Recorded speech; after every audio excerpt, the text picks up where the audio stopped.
I was cheated on during our 5th anniversary, while she dined with her 20-year-old lover in style.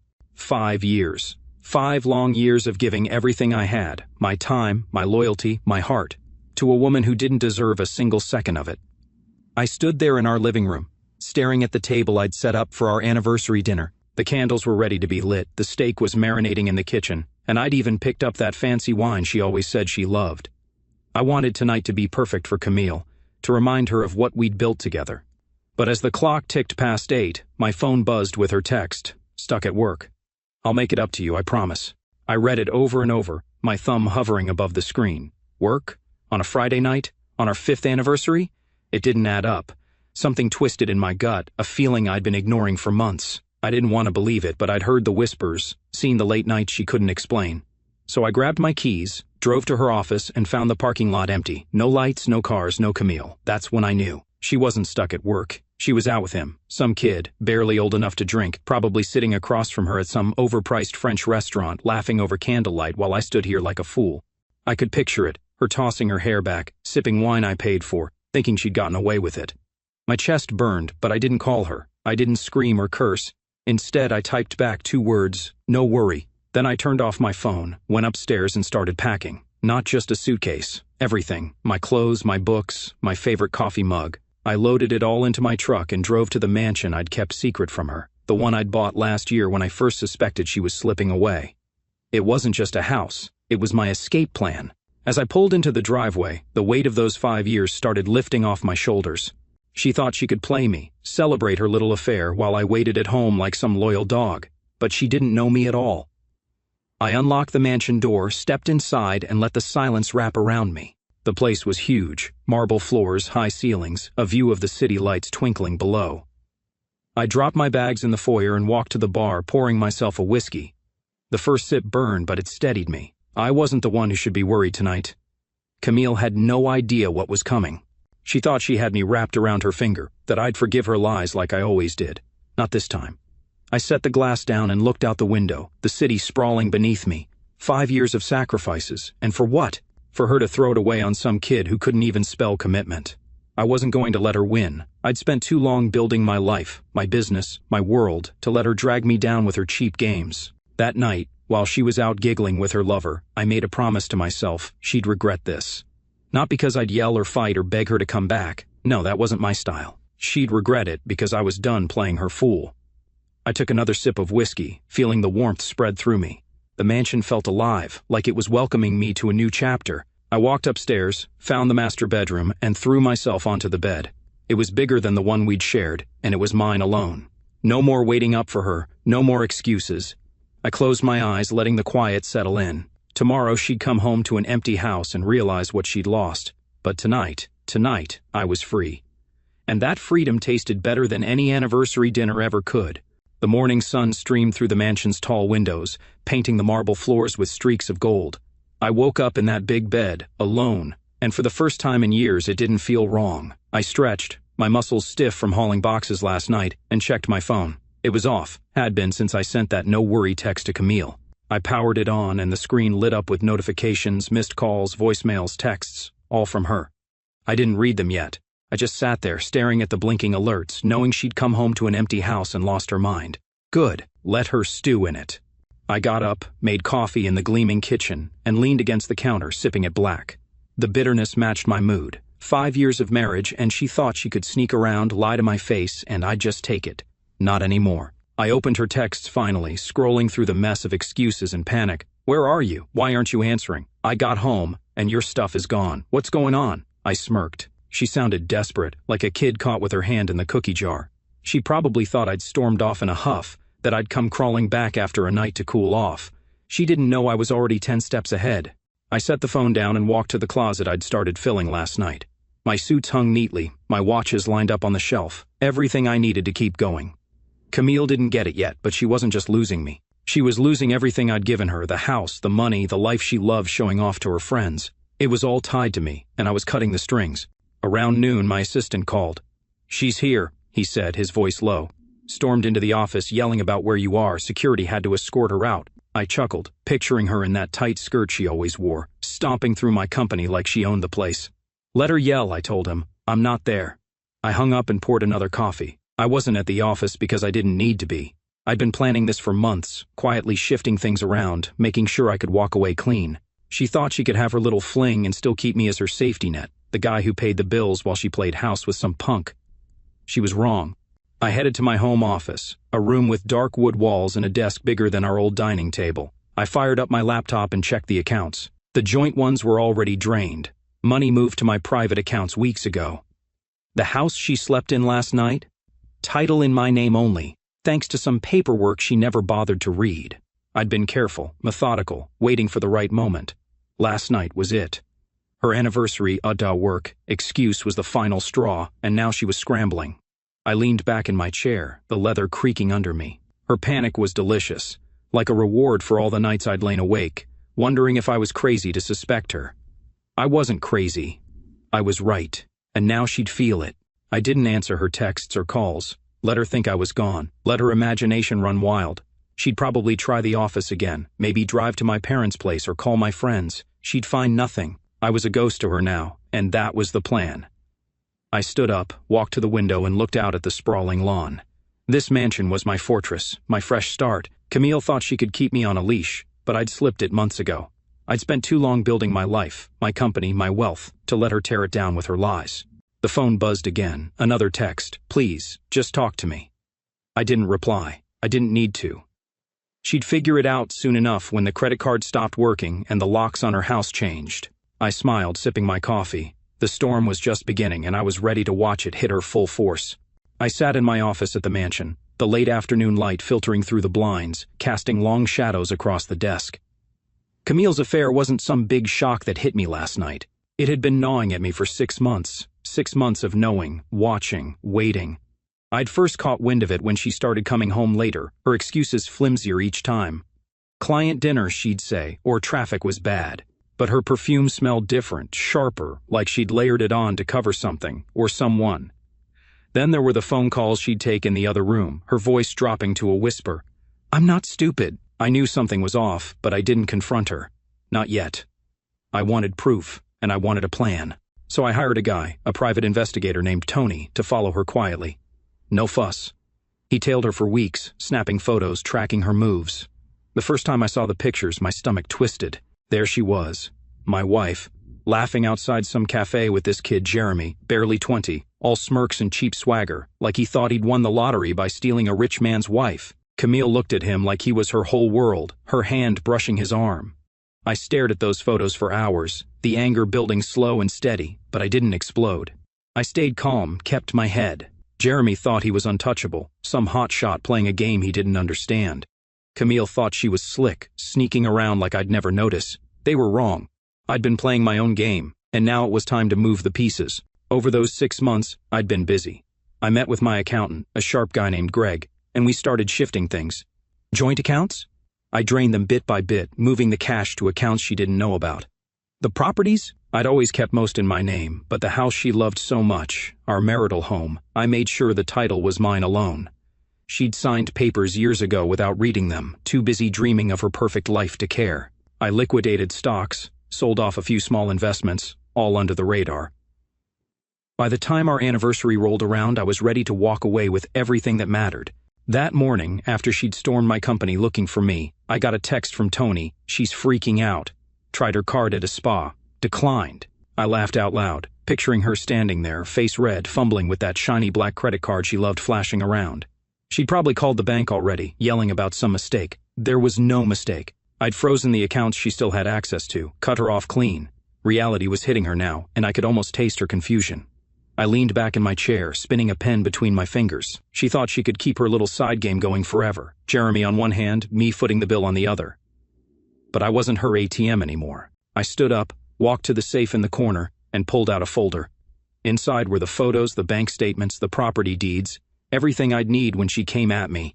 Because she would. Camille wasn't the type to just slink away quietly. She'd fight, claw, try to take what she thought was hers. Let her try. I locked the safe and poured myself a glass of water, the coolness steadying me. I'd spent half a year building this trap, and she'd walked right into it. Jeremy, too. He'd learned soon enough that his prize wasn't worth much without my money propping her up. I paced the room, the hardwood creaking under my shoes. The house she woke up in today? She'd find out it wasn't hers when the locks changed tomorrow. The car she drove? Already scheduled for repossession. Every piece of her perfect little world was crumbling, and I'd made sure she couldn't stop it. I stopped by the window, looking out at the city below. 6 months ago I'd been hurt, blindsided by her betrayal. Now I felt strong. She'd underestimated me, thought I was too soft to fight back. But I'd been watching, waiting, and now the game was mine. She'd feel it soon, every declined card, every locked door, and I'd be here, in my mansion, watching it all fall apart. The sun had dipped below the horizon when I heard tires screech outside my mansion. I'd been expecting her. Camille wasn't the type to let a day of panic go by without a fight. I was in my office, a glass of whiskey in hand, papers spread across the desk for my latest business deal. The doorbell rang, sharp and insistent, followed by pounding on the door. "Open up. I know you're in there." Her voice was shrill, cutting through the quiet night. I took a slow sip, letting her stew out there for a minute. She'd driven all the way here, probably after finding my office empty and my phone still silent. Good. Let her feel the weight of it. I set the glass down, straightened my shirt, and walked to the foyer. The pounding got louder, her shouts more frantic. "Where the hell are you? Why are you ignoring me?" I turned the lock and swung the door open, leaning against the frame with my arms crossed. She stood there, her face flushed red, hair wild like she'd been pulling at it. Her eyes locked on mine, wide with fury and something else. Fear, maybe. "What the hell is this?" she spat, stepping forward like she owned the place. I didn't move, just watched her. She waved her phone in my face, the screen glowing with some bank alert. "My card got declined today. 3 times. What did you do?" I let her rant, her voice echoing off the marble walls. She went on about the spa, the humiliation, how she'd had to borrow cash from a friend. I waited until she ran out of steam, her chest heaving. Then I stepped aside and walked back into the house. "You coming in, or you just going to yell at the doorstep?" I called over my shoulder. She stormed after me, heels clicking loud on the floor. I led her to the living room, where the city lights sparkled through the massive windows. I poured myself another drink, not offering her one. She stood there, hands on her hips, glaring. "Explain this," she demanded. I turned to face her, calm as ever, and took a sip. "You didn't think I'd let you humiliate me forever, did you?" Her mouth opened, then closed, like she wasn't sure what to say. I set the glass down and stepped closer, keeping my voice steady. "You've been running around with that kid, Jeremy, right? Thinking I wouldn't notice. Thinking you could keep living off me while you played your little games." Her face went pale, the color draining fast. "You knew," she whispered, her bravado crumbling. I laughed, a short, hard sound that made her flinch. "Of course I knew. I've known for months. I just needed time to make sure when I left, you'd have nothing." She stared at me, her lips trembling. For a second, I thought she might scream again, but instead, she lunged forward, grabbing my arm. "Please, we can fix this," she said, her voice softening, eyes welling up with tears. "I messed up, okay? I'm sorry. Let's talk about it." I looked down at her hand, her nails digging into my sleeve, and felt nothing. No pity, no pull. Those tears were fake. She'd used them before, whenever she wanted to smooth things over. Not this time. I pulled my arm free and stepped back. "Talk? You've been talking plenty to him." Her hands dropped to her sides and she started pacing, muttering about how it wasn't serious, how she'd end it. I watched her, sipping my drink, letting her spin in her lies. She thought she could charm her way out of this, like always. But I'd seen the photos, heard the excuses. I was done. "You need to leave," I said, cutting her off mid-sentence. She froze, staring at me like I'd slapped her. "What? You heard me. Get out." She blinked, then her face twisted back into anger. "This isn't over," she hissed, pointing at me. "You can't just throw me away like this." I smiled, cold and steady. "Watch me." She stood there, breathing hard, then spun around and stormed out, slamming the door so hard the walls shook. I walked to the window, watching her car peel out of the driveway. She thought she could still fight me, but she didn't know how far I'd gone. The accounts, the house, the life she loved, it was all mine now. I finished my whiskey, the burns settling deep. She'd come back, probably with more tears or threats. Let her try. I was ready. The next few days were quiet, too quiet, like the calm before a storm. I knew Camille wasn't done, not by a long shot. She'd always thought she was entitled to half of everything, like my hard work, my business. My sacrifices were somehow hers to claim. She'd built nothing, contributed nothing, but in her mind, she was the queen of our world. Wrong. I sat in my office at the mansion, the morning light spilling across the desk, and pulled out the prenup agreement. I'd had it drawn up before we married, back when I still thought she loved me. She'd signed it without a second glance, too busy planning her dream wedding to care about the fine print. Now that document was my shield. It laid out clear as day, infidelity meant she got nothing. No alimony, no assets, no stake in my company. I'd made sure of it, and my lawyer, a pit bull named Richard, had tightened every clause. I leaned back in my chair, sipping coffee, and pictured her face when she realized how airtight it was. She'd probably already called some cut-rate lawyer, thinking she could fight me, drag me through court, take what she thought was hers. Let her try.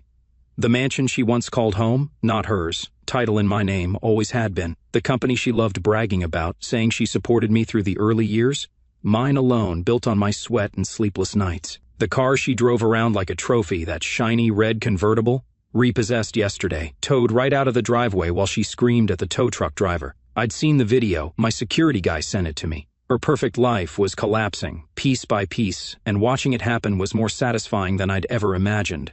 I set the prenup down and checked my phone. A text from Tony, the private investigator. She's at a lawyer's office downtown. Looks cheap. I smirked. Good luck with that. She'd need more than a budget attorney to take me on. My legal team was the best in the city, and I had the evidence. Photos of her with Jeremy, bank statements showing how she'd spent my money on their little dates, even recordings of her lying to my face. She had no ground to stand on, and she'd figure that out soon enough. I stood up, stretching, and walked to the window. The city sprawled below, busy and alive, while up here I felt untouchable. Camille had thought she could play me, keep her affair on the side while living off my wealth. Now she was scrambling, probably crashing on a friend's couch. Her credit cards useless, her car gone. I wondered if Jeremy was still in the picture, playing the hero, or if he'd already started pulling away, realizing she wasn't the prize he thought she was. I'd find out soon enough. Tony was still watching.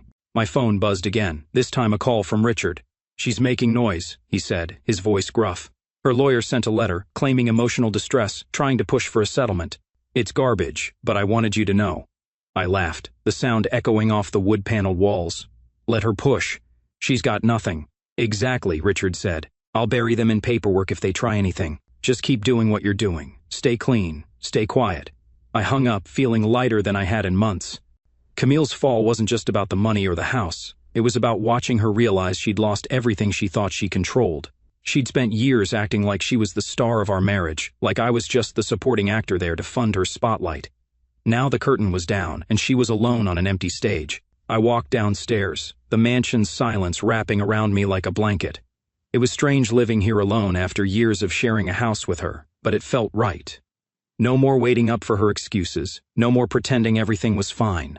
I poured myself a glass of water, the coolness grounding me. She'd keep fighting, I knew that. Camille was too stubborn to just walk away, but every move she made would just dig her hole deeper. I'd built my life on hard work and planning, and she'd underestimated how far I'd go to protect it. Let her try to take me. I was ready, and she was already finished. The days stretched into a week, and I settled into my new routine at the mansion. Mornings were coffee on the balcony, watching the city wake up. Afternoons were spent in my office, pushing my business forward. I didn't think about Camille much, didn't need to. She was out there scrambling and I was here, thriving. But I knew she wasn't alone yet.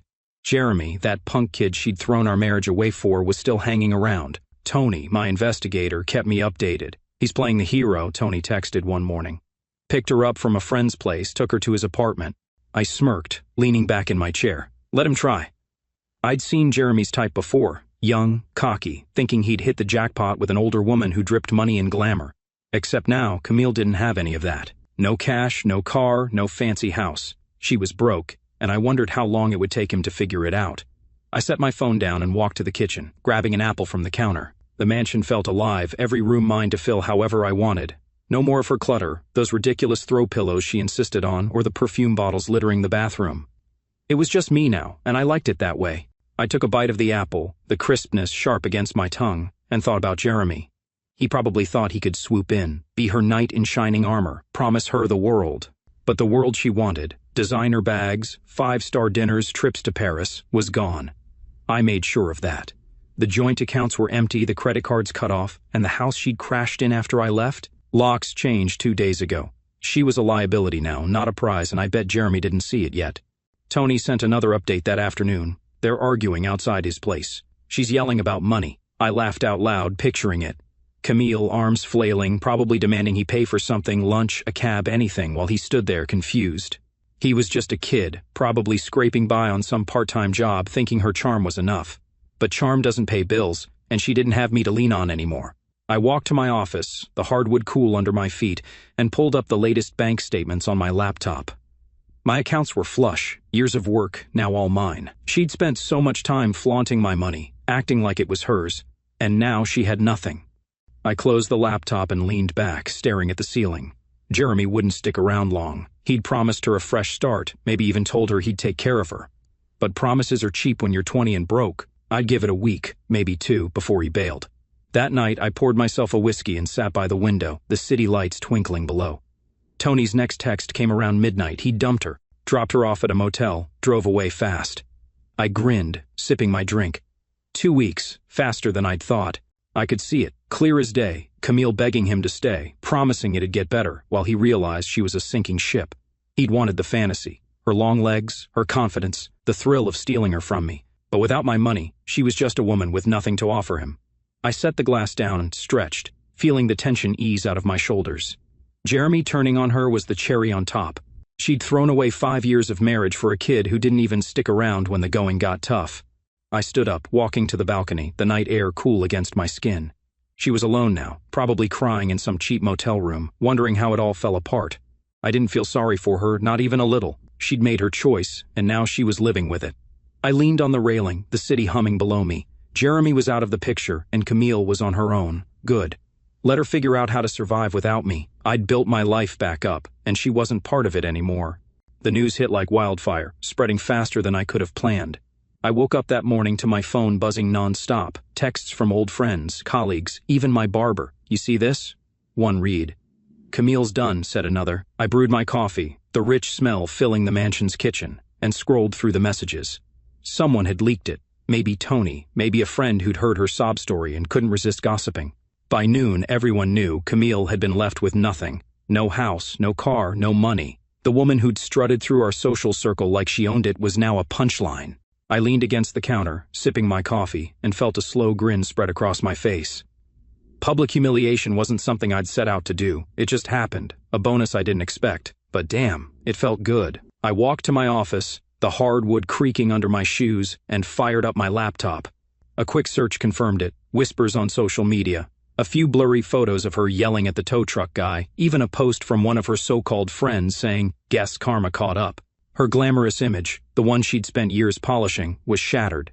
She'd traded loyalty for cheap thrills with Jeremy, and now even he didn't want her. I closed the laptop and stretched, the satisfaction settling deep.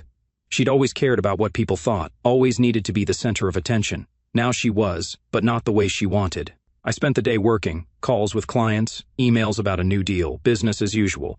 But every so often, I'd check my phone, and there'd be another message. Heard she's crashing at a motel, one said. Saw her selling her bags online, said another. Her friends, those women she'd sipped wine with, laughing about their perfect lives, had abandoned her.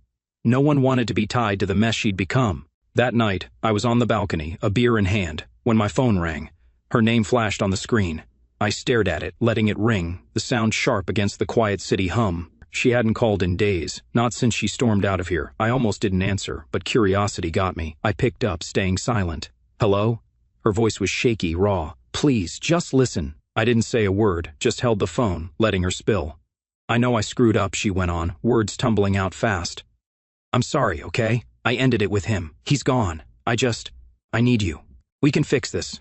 I'll do anything. She was sobbing now, big, messy tears I could hear through the line. Please give me another chance. I leaned on the railing, staring at the lights below. She sounded desperate, broken, like she'd finally hit bottom. Part of me, the part that remembered our early years, the good days, wanted to feel something. Pity, maybe, but it wasn't there. She'd begged before, cried before, and it had always been a game to pull me back in. Not this time. I let her keep going, her voice cracking as she promised to change, to be the wife I deserved. She talked about the motel, how she had nothing left, how people were laughing at her. Can't do this alone, she whispered. I waited until she stopped, her breathing ragged on the other end. Then I spoke, calm and clear, no worry. She gasped, like she couldn't believe it. What? Wait, please. I hung up, cutting her off mid-sentence, and set the phone down. The night air was cool, the beer cold in my hand. She'd thought I'd cave, that her tears would reel me back like they always had. But I wasn't that guy anymore. I took a long sip, the bitterness sharp on my tongue. She was alone now. No friends, no lover, no me. The world she'd built on lies had crumbled, and everyone saw it. I didn't need to do anything else. She'd humiliated herself. I finished the beer and went inside, the mansion's silence welcoming me. She'd keep calling, maybe keep begging. Let her. I was done listening. The weeks rolled by and I kept my focus on work, letting the dust settle around Camille's collapse. I knew she wouldn't go quietly. She never did. One morning, as I sat in my office sipping coffee, Richard called. "She's suing you," he said, his voice gruff but calm. "Filed yesterday. Claims you tricked her out of her share, wants half the assets." I laughed, setting my mug down on the desk. "Half of what? She's got nothing to stand on." Richard grunted in agreement. "It's a Hail Mary. Her lawyer's grasping at straws. We've got the prenup, the evidence. She's toast." I leaned back in my chair, the leather creaking under me. Of course she'd try this. Camille thought she could drag me through the mud, scare me into settling, maybe claw back some of the life she'd lost. She underestimated me, though. I'd been ready for this since the day I started moving money around. "Do what you do," I told Richard. "Bury her." He chuckled. "Already on it." I hung up, staring out the window at the city below. She wanted a fight? Fine. I'd give her one she'd never forget. Over the next few days, I gathered everything. Photos of her with Jeremy, receipts from her little fling, bank records showing how she'd spent my money on him. Tony had even dug up texts she'd sent him, gushing about their future while I was still in the picture. It was a gold mine, and I handed it all to Richard. "She won't know what hit her," he said, flipping through the folder. I nodded, feeling the weight of it. This wasn't just about winning, it was about ending her game for good. The court date came fast. I sat in the back of the room, dressed in a sharp suit, watching her walk in. She looked smaller, thinner, her hair pulled back tight like she was trying to hold herself together. Her lawyer was some young guy, nervous, shuffling papers. Richard stood beside me, cool as ice, ready to pounce. The judge started, and Camille's lawyer launched into his spiel. Emotional distress, unfair treatment, blah blah blah. I kept my eyes on her. She wouldn't look at me, just stared at the table, her hands twisting in her lap. Then Richard got up. He laid it out, clean and brutal, the prenup she'd signed, the infidelity clause, the proof of her affair. He slid photos across the table, her and Jeremy at dinner, kissing in his car. The judge barely blinked, just nodded as Richard kept going. "She violated the agreement," he said. "She's entitled to nothing." Her lawyer stammered, trying to argue she'd been coerced into signing, but Richard shut him down with the original documents, dated, notarized, airtight. I watched her face as it sank in. Her eyes darted to me, then away fast, like she couldn't stand the heat. The judge didn't take long. "Then case dismissed," he said, banging the gavel. But Richard wasn't done. "Your Honor, we're requesting legal fees be covered by the plaintiff, given the frivolous nature of this suit." Camille's head snapped up, her mouth dropping open. Her lawyer whispered something, but she shook him off, glaring at me now. The judge agreed. Fees on her. I stood up, buttoning my jacket, and walked out without a word. She lost it then, yelling after me, "You can't do this." I didn't turn around. Security ushered her out as I hit the courthouse steps, the sun warm on my face. Richard caught up, clapping my shoulder. "She's got nothing left to throw at you." I nodded, breathing deep. She thought she could take me down, smear me in court, but I'd played this too smart. The evidence, the prenup, my team, it was all too much.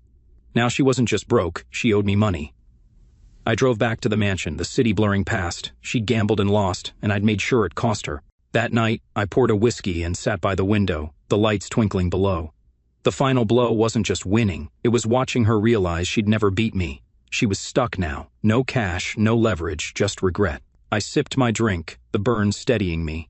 It was over, and I'd come out on top. Life after the lawsuit felt lighter, like I'd shed a weight I didn't even know I was carrying.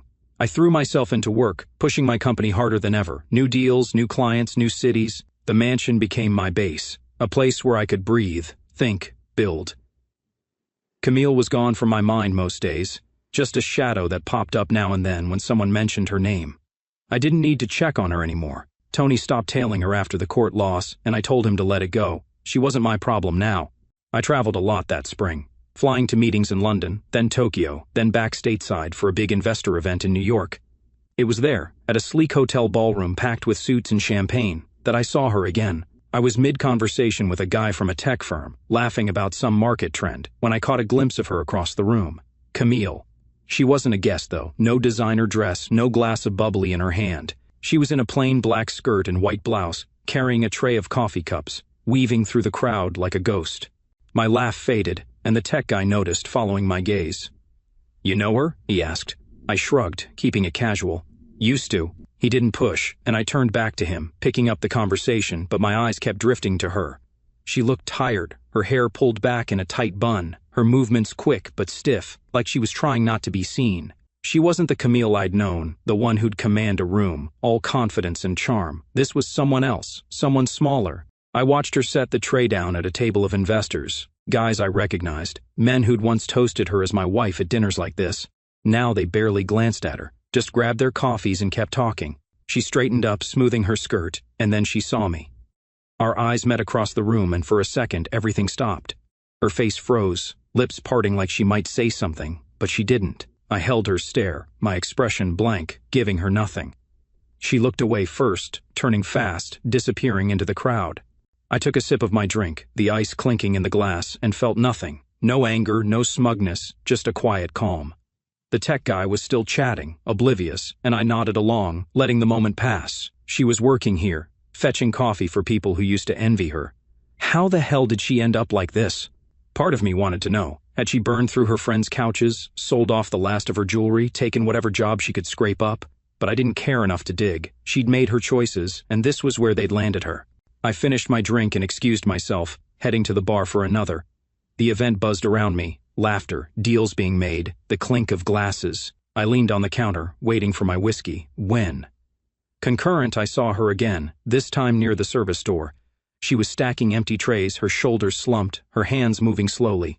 She didn't look up, didn't see me watching. I wondered if she'd recognized me earlier, if she'd felt the sting of it. Me in a tailored suit, her in a server's uniform, probably. But it didn't matter. I didn't need revenge anymore. The prenup, the lawsuit, her losing Jeremy, it had all played out. I'd won without even trying, just by living my life. The bartender slid my drink over, and I took it, turning back to the room. The tech guy waved me over, and I joined him, slipping back into the night. Camille faded into the background, just another face in the crowd, no longer part of my world. I stayed late, shaking hands, trading ideas, feeling the rush of moving forward. When I left, the hotel lights glowed behind me as I climbed into my car. She might have still been in there, cleaning up, but I didn't look back. I drove home to the mansion, the road quiet, my mind clear. I'd moved on, moved up, and she was just a memory I didn't need to chase anymore. A year had passed since the anniversary that broke everything, and I was in a new place, literally and figuratively. The mansion had become my home, not just a hideout, and I'd filled it with things that felt like me, a big leather couch, a record player spinning old jazz, books stacked on the shelves. Work was booming, new contracts, a team that trusted me, a rhythm I'd built from the ground up. But the biggest change wasn't the house or the business. It was her, Lydia. I met her 6 months ago at a charity gala, one of those black tie things I'd started going to again. She wasn't like Camille, no flash, no games. She was warm, real, with a laugh that pulled me in and eyes that saw me, not my wallet. We'd been together since, and tonight, as I stood on the balcony of my new place, a smaller house I'd bought closer to the coast, she walked up behind me, wrapping her arms around my waist. "What are you thinking about?" she asked, pressing a soft kiss to my cheek. I turned, smiling, and pulled her close. "Nothing important," I said, and I meant it. The ocean stretched out below us, dark and endless, the waves crashing steady against the shore. Lydia leaned into me, her hair catching the breeze, and I felt something settle deep, peace maybe, or just the quiet joy of being with someone who got it. She didn't know all the messy details about Camille, just the basics, ex-wife, bad breakup, done. I didn't need to drag the past into this. Lydia was different. She valued me, not what I could give her. We'd spent the day unpacking boxes, turning this house into ours. She'd hung pictures, laughed about my terrible taste in curtains, and cooked dinner in a kitchen still half full of moving tape. Now, with the night wrapping around us, I looked at her and knew this was it. The best revenge wasn't the lawsuit or watching Camille fall. It was this, living well, moving on. I kissed her forehead, her skin warm against my lips, and she smiled up at me. "Happy?" she asked. "Yeah," I said, simple and true. We stood there a while, the air cool, the stars blinking above. I thought back to a year ago, packing my bags, driving to the mansion, the anger burning hot in my chest. Camille had been everything then, a wound I couldn't close. Now she was nothing, a mistake I'd left behind. I didn't check on her anymore, didn't care where she was or what she was doing. That night at the investor event, seeing her with the coffee tray, had been the last time she'd crossed my path. She'd faded out of my life, and I'd filled it with something better. Lydia pulled back, tugging my hand. "Come inside, it's getting cold." I followed her, the balcony door clicking shut behind us. The living room glowed soft with lamplight, our stuff mixed together. Her plants, my records, a blanket she'd draped over the couch. We sat there, her legs across mine, talking about nothing big, the beach tomorrow, a trip we might take. It was easy, natural, the kind of night I hadn't had in years. I leaned my head back, listening to her voice, the waves faint through the window. Camille used to fill my head with noise, lies, fights, excuses. Lydia filled it with quiet, with something real. I didn't need to prove anything anymore. The mansion, the money, the win in court, it had all been steps to get here. But this was the payoff. I looked at her, curled up beside me, and felt my chest loosen. She was my fiancée now, proposed last week on a whim, a ring I'd picked out because it felt like her. She'd said yes with that laugh I loved, and we'd celebrated with cheap wine and a dance in the kitchen. The past was gone, and I wasn't looking back. I pulled her closer, her warmth against me, and closed my eyes. Living well wasn't just revenge, it was freedom. And I had it now, all of it, with her.